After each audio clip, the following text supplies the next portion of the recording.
Meus amigos e minhas amigas, a vida pública é o exercício permanente do transitório. É a compreensão de que todos passamos, mas as instituições ficam e, para além delas, mais importante, ficam as transformações históricas e sociais de cada era. Ficam a coragem e as posições. Ficam os princípios e não as conveniências. Ficam as convergências que constroem e não as divergências que paralisam e destroem a compreensão de que podemos pensar diferente, mas somos todos iguais no que é indiscutível. Somos todos brasileiros e brasileiras, e seja qual for a visão de mundo, o Brasil nos une e nunca pode nos separar, pois somos o povo brasileiro e o Brasil é o nosso único país.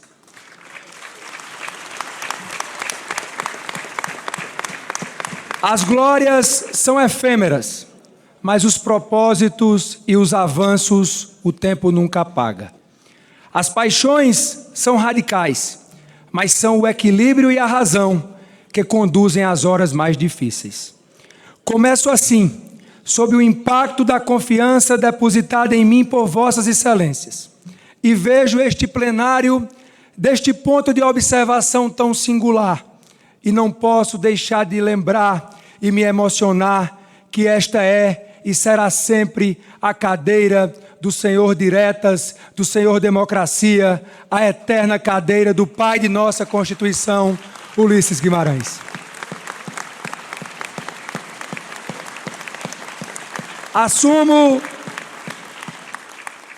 Assumo a presidência da Câmara dos Deputados com 3 compromissos, 3 únicas prioridades: servir ao Brasil, servir ao Brasil, servir ao Brasil.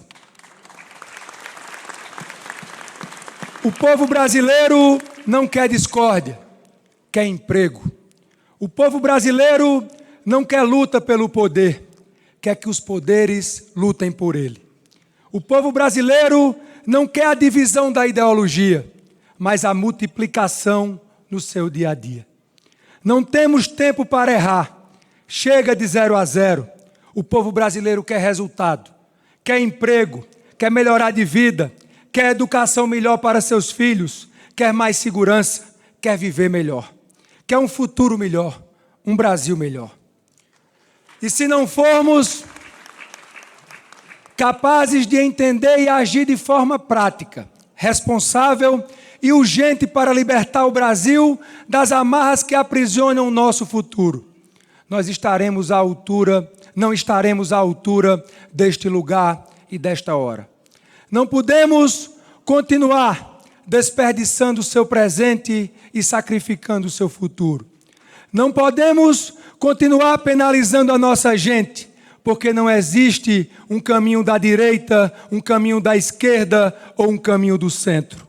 Existe apenas o caminho do Brasil. Faço aqui um apelo a todos os meus colegas. Vamos deixar o Brasil passar. Vamos deixar o Brasil passar. Minhas amigas e meus amigos, não se pode mais discutir o óbvio. Nada pior para os mais pobres do que a inflação, a falta de estabilidade na economia. E a estabilidade é a resultante de um conjunto conhecido e consensual de medidas de responsabilidade fiscal. Não se apaga fogo com gasolina.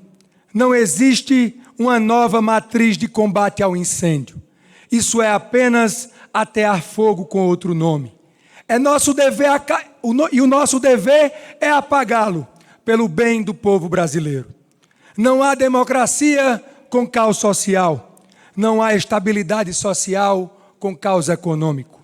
Defenderemos a democracia porque defenderemos também as melhores práticas e as melhores políticas econômicas para defender a paz nos lares dos brasileiros, sobretudo os que mais precisam. Defender a estabilidade econômica é defender a estabilidade social.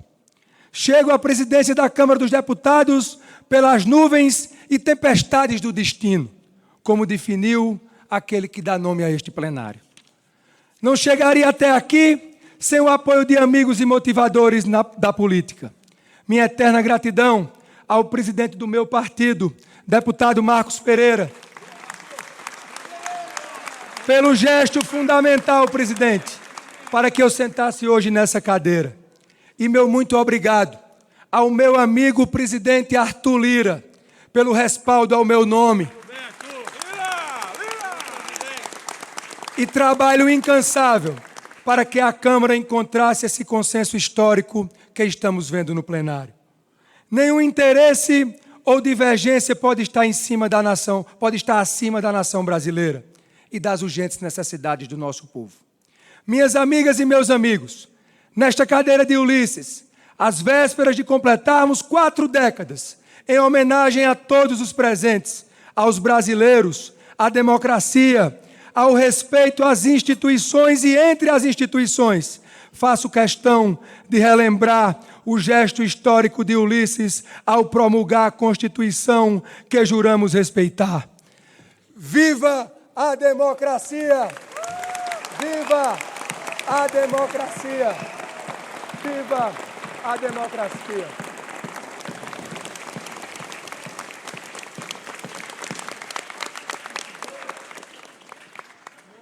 E foi pelo MDB de Ulisses que cheguei nesta casa, com apenas 21 anos em 2011. Com muito orgulho posso dizer que o PMDB foi minha escola e minha faculdade de política brasileira. A memória de Ulisses deve iluminar corações e mentes nestes tempos difíceis. Ao contrário dos debates parciais, o parlamento jamais avançou em suas prerrogativas. Foi justamente o contrário. A vontade dos constituintes originários foi adiada por quase 4 décadas. E qual vontade era essa?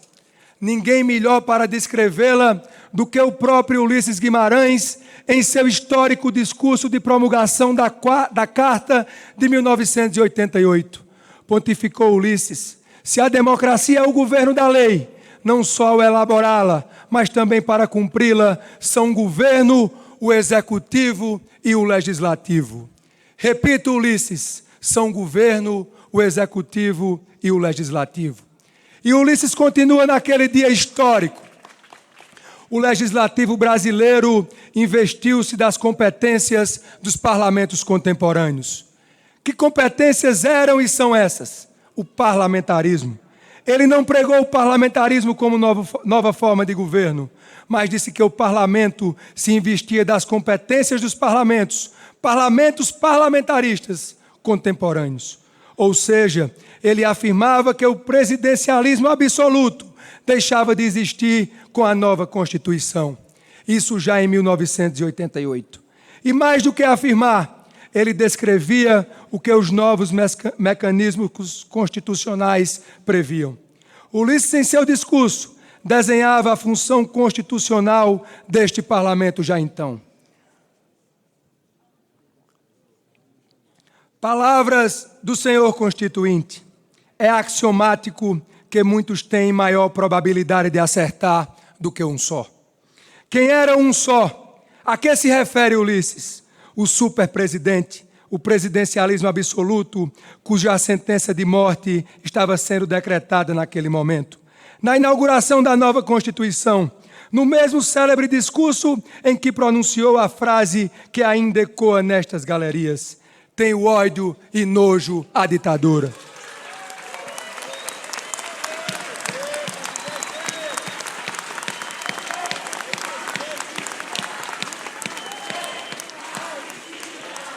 Não existe ditadura com parlamento forte. O primeiro sinal de todas as ditaduras é minar e solapar todos os parlamentos. Por isso, temos de lutar pela democracia. E não há democracia sem imprensa livre e independente. Quero aqui agradecer e parabenizar a todos os jornalistas presentes neste sábado pelo trabalho tão fundamental de noticiar diariamente aos milhões de brasileiros os acontecimentos desta casa. Lutamos pela harmonia e independência entre os poderes, porque defendemos a democracia. Lutamos pela democracia, somos frutos da democracia.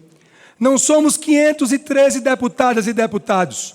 Somos os representantes de 212 milhões de brasileiros que só estamos aqui pela vontade popular.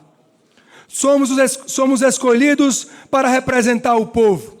E, falando em Constituição, somos o símbolo daquele princípio que não por acaso foi inscrito no primeiro artigo, o primeiro texto constitucional. Todo poder emana do povo e em seu nome é exercido. Não se disse quase todo o poder, algum poder, uma parte. O primeiro artigo deixou claro que o antídoto ao arbítrio é o respeito à soberania popular. Toda ela, e desrespeitá-la, seja o mínimo que for, é desrespeitar a Constituição, é violar a democracia. Minhas amigas e meus amigos, os constituintes estabeleceram a corresponsabilidade e a coparticipação do governo. Portanto, e aqui cabe fazer uma importante observação do ponto de vista histórico. Não dialogo neste momento com as circunstâncias. O Legislativo jamais avançou em nenhuma prerrogativa, no presente ou no passado presente. A rigor, nunca. Na verdade, o Poder Legislativo recuperou suas prerrogativas, definidas pelos constituintes originários, proclamadas aqui, nesta mesma cadeira, e o fez após os tormentosos abalos desde a redemocratização. Esse atraso se deu por um mecanismo político, na verdade um eufemismo de nome pomposo, mas de funcionamento que se provaria perverso, o chamado presidencialismo de coalizão. Nada mais, nada menos do que a alocação, o aluguel, o empréstimo do poder semipresidencial do Legislativo ao Executivo através de uma coparticipação não autônoma e independente, como inscrita na Constituição e descrita por Ulisses, mas submissa, subordinada sob o cabresto do poder do presidencialismo. Ou seja, saímos do presidencialismo absolutista por obra e graça de uma Constituição legítima e promulgada pelas circunstâncias, resvalamos por outros meios para um absolutismo presidencial que a Constituição não previa, do arranjo, da cooptação do parlamento, do toma lá da cá, de uma espécie de arrendamento do poder legislativo pelo executivo. Faço uma rápida digressão histórica, até para registro, antes de chegar ao ponto que interessa, sem emitir juízos de valor. O resultado dessa acomodação e seu distanciamento dos princípios dos constituintes levou ao primeiro impeachment. Sintoma claro do poder constitucional novo do parlamento, ainda não compreendido pelo sistema político. Há inúmeros abalos e escândalos, as crises que só ganharam proporção ao segundo impeachment, até a erosão completa do sistema político como um todo e a onda antipolítica. Foi nessa época que aqui, nesta casa, em 2016, por meio de adoção das emendas impositivas, que o parlamento finalmente se encontra com as origens do projeto constitucional. E se afirma: a crise exigia uma nova postura, o fim das relações incestuosas entre executivo e legislativo, e a afirmação e a independência como resposta para que ambos os poderes governantes, como definiu Ulisses, pudessem se reposicionar e atravessar a tempestade da maior crise desde a redemocratização. Qual foi o guia escolhido? A Constituição, a coparticipação e a corresponsabilidade. Estamos num ponto de onde nunca deveríamos ter nos desviado. Aquele que mandou a Constituição e por tanto tempo foi adiado. E é importante destacar, fazemos parte, todos nós, todas as senhoras e os senhores, fazem parte da solução e não do problema. Basta ver algumas das fundamentais contribuições, reformas e votações deste plenário em que vossas excelências contribuíram a favor de um Brasil melhor. Minhas amigas e meus amigos, tenho a humildade de reconhecer que podemos e temos de nos aperfeiçoar sempre, mas tenho absoluta certeza também que o passado é um caminho sem volta, pois sabemos todos muito bem aonde termina. Termina na destruição da política, no colapso da democracia. E isso não podemos mais correr o risco de experimentar. Tem razão os que pregam por mais transparência. Sou o primeiro dessa fila. Sou a favor de uma radicalização quando falamos da transparência nas contas que são, por definição, públicas. Temos hoje tecnologias nas plataformas digitais capazes de acompanhar em tempo real cada centavo despendido por todos os poderes. Porque este parlamento, responsável que é pelo orçamento, como determina a Constituição, não oferecer à sociedade uma plataforma integrada de todos os poderes, todos, para que os brasileiros e as brasileiras possam acompanhar todas as despesas em tempo real de todos os poderes. Transparência total a todos. A sociedade brasileira agradece. Na questão da transparência, o que não pode haver é opacidades e transparências relativas, porque o princípio é o da igualdade entre os poderes. A praça, sempre lembremos, é dos três, e não de um nem de dois poderes. E quando não é dos três, não é a praça da democracia. E todos defendemos a democracia, porque sem democracia, este livro não é a Constituição, não é a civilização. É um pedaço de papel, é letra morta, e vamos lutar pela Constituição, pela nossa Constituição. Tudo isso para concluir. Estamos virando uma página da história. Todos os ruídos dos últimos anos, o estranhamento dos diversos agentes diante da afirmação do Poder Legislativo, as reações geraram momentos de maior ou menor tensionamento.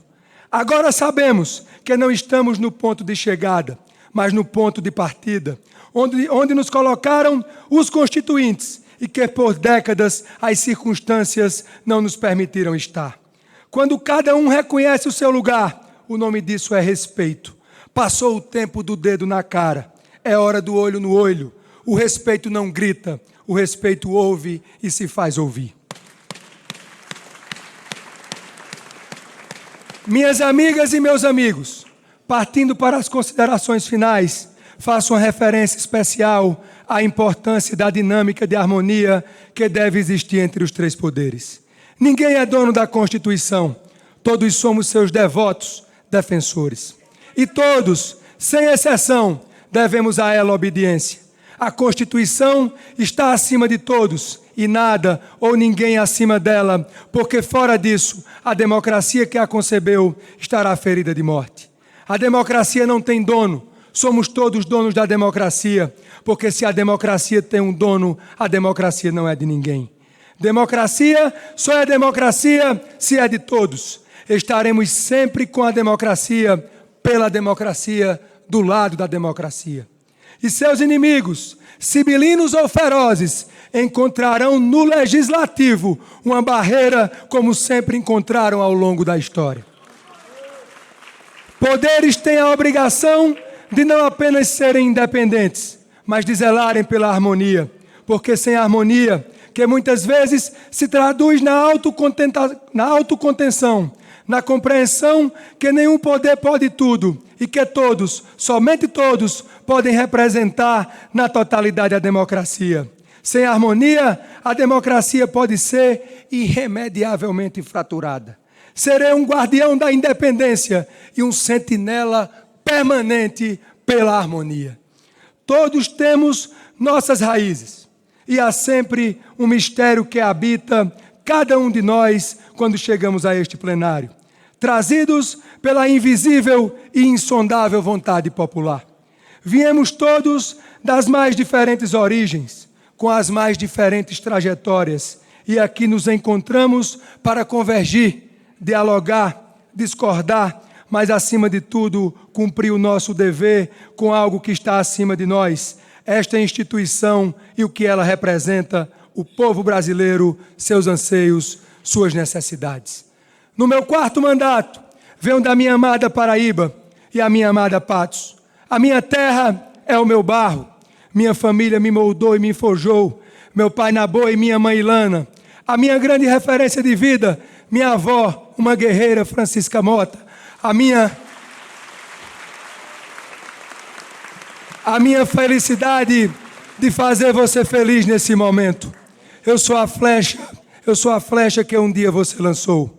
Minha mulher Luana, a quem devo a minha felicidade, a parceira, as palavras sinceras na hora sempre certa e os amores da minha vida, Paola e Hugo Filho. Temos muito o que fazer. Antes de tudo, colegas de trabalho e de vida. Eu sei a responsabilidade que me espera e sei também que ninguém faz nada sozinho. Citando pela última vez Ulisses, muitos têm maior probabilidade de acertar do que um só. Vamos fazer o que é certo pelo bem do Brasil. O Brasil não pode errar e não podemos deixar que ninguém erre contra o Brasil. Temos de estar sempre do lado do Brasil, em harmonia com os demais poderes. Encerro com uma mensagem de otimismo. Ainda estamos aqui. Muito obrigado.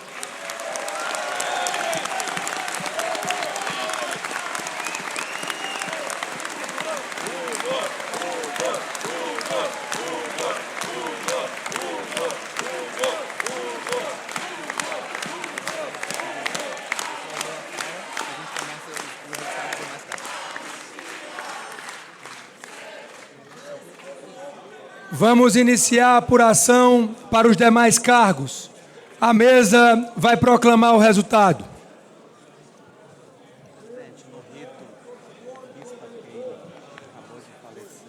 Estou preocupado só com você. Samuel Ferreira, do Bispo Mundial, Opa, 440. Dentro do rito da sessão eu poderia ter um minuto para...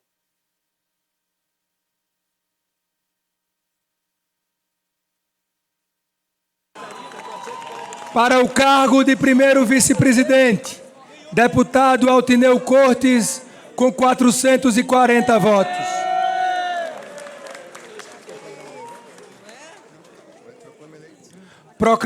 Proclamo eleito primeiro vice-presidente da Câmara dos Deputados para o biênio 2025-2027, o ilustre deputado Altineu Cortes, a quem convido a assumir seu lugar à mesa e assinar o termo de posse.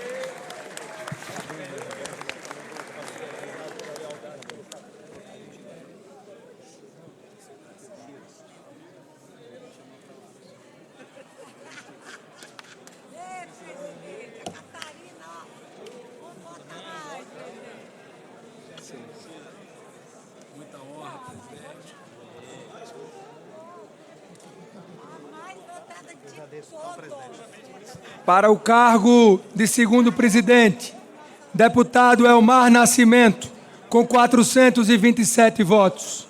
Proclamo eleito segundo vice-presidente da Câmara dos Deputados para o biênio 2025-2027, o ilustre deputado Elmar Nascimento, a quem convido a assumir seu lugar à mesa e assinar o termo de posse.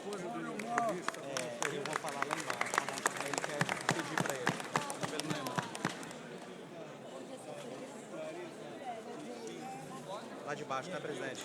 Lá de baixo. Final eu dou. Cadê o Elmar?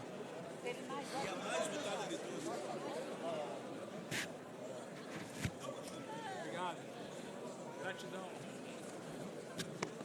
Lira, presidente. Lira, vovó da Catarina. Ganhou de todos os homens. Ganhou de todos os homens. Vamos tirar uma foto?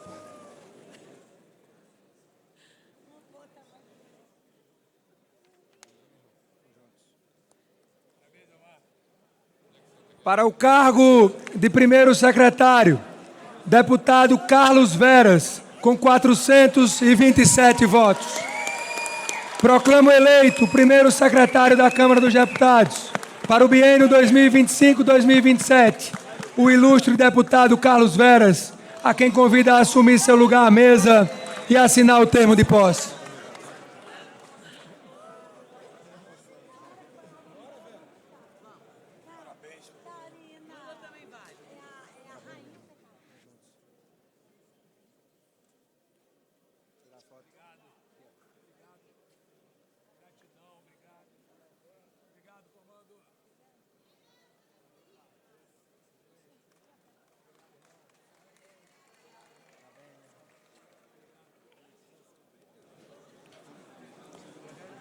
Para o cargo de segundo secretário, deputado Lula da Fonte, com 437 votos.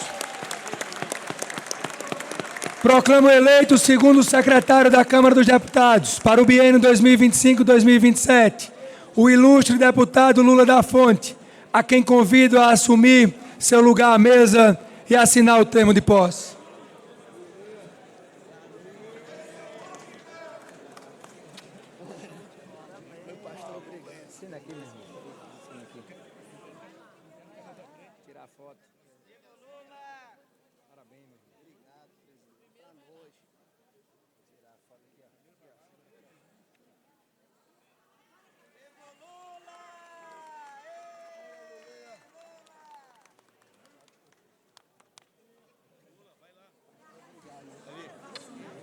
Vai lá. Para o cargo de terceiro secretário, deputada delegada Catarina, com 445 votos. Proclamo eleita terceira secretária da Câmara dos Deputados para o biênio 2025-2027, a ilustre deputada delegada Catarina, a quem convido a assumir seu lugar à mesa e assinar o termo de posse para honrosamente representar a bancada feminina na mesa da Câmara dos Deputados.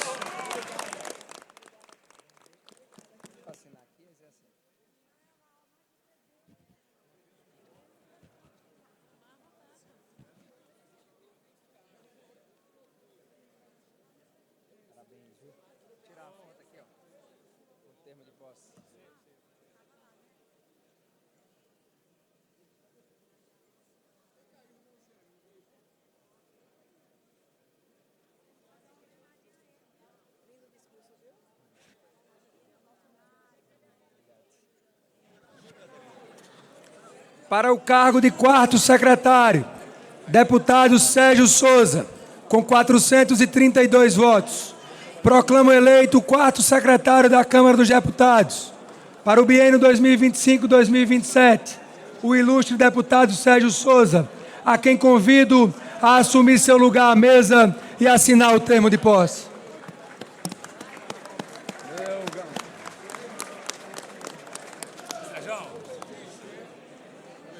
Tineu. Parabéns, irmão.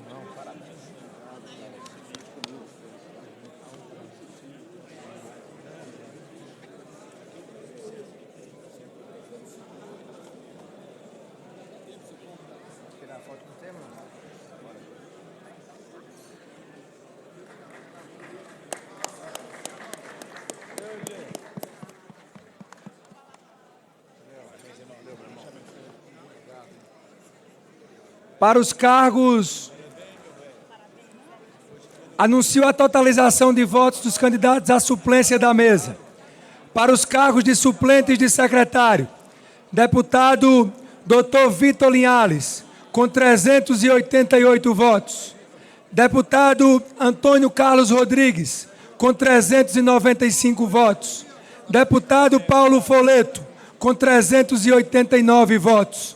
Deputado Paulo Alexandre Barbosa, com 371 votos. Proclamo eleitos: primeiro suplente, deputado Antônio Carlos Rodrigues. Segundo suplente, deputado Paulo Foleto. Terceiro suplente, deputado Dr. Vitor Linhares. Quarto suplente, deputado Paulo Alexandre Barbosa. Convido todos os suplentes eleitos a assinarem o termo de posse.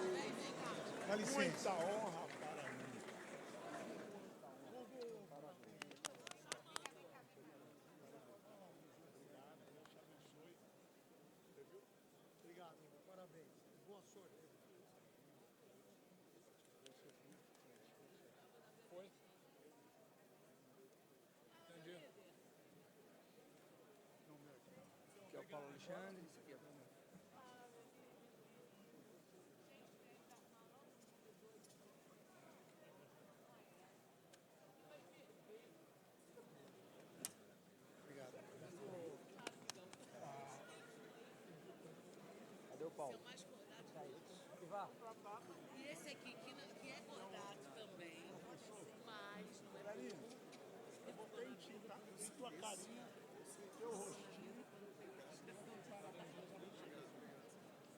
Quem já chegou aí? Mais suplente? Chegou algum mais?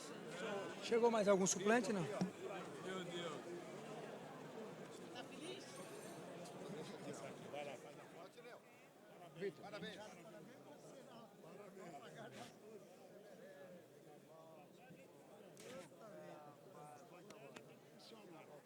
você aqui. Tirar uma foto com você aqui. Carioca.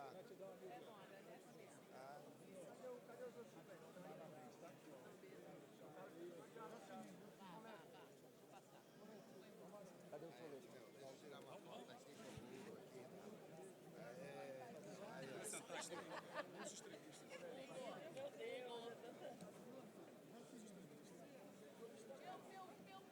Meu vizinho, você é o primeiro meu vizinho. Eu botei você e meu vizinho. Paulinho é o segundo, amigo.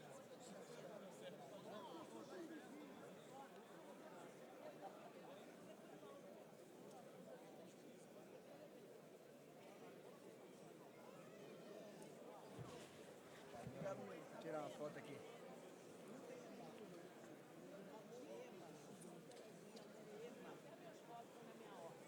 Certo, solete. Vamos junto. Obrigado, feliz, viu? Obrigado pela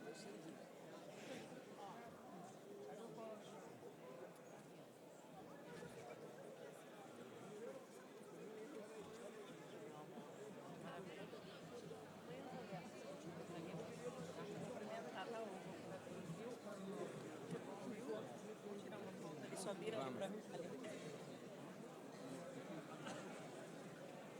Oi. Valeu, Oi. Obrigada. Cadê o Paulo? no meu lugar. Ficou aqui, ó. No meu lugar. Vamos aí. Paulo Alexandre. Agora oficialmente. Ele deu um abraço. Obrigado, hein? Obrigado.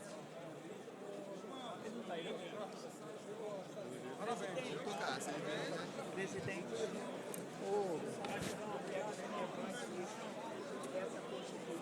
Obrigado de coração. Obrigado, meu Deus. Nessa casa. Nós vamos constituir. Vamos tirar uma foto aqui. Isso. Fazer um registro.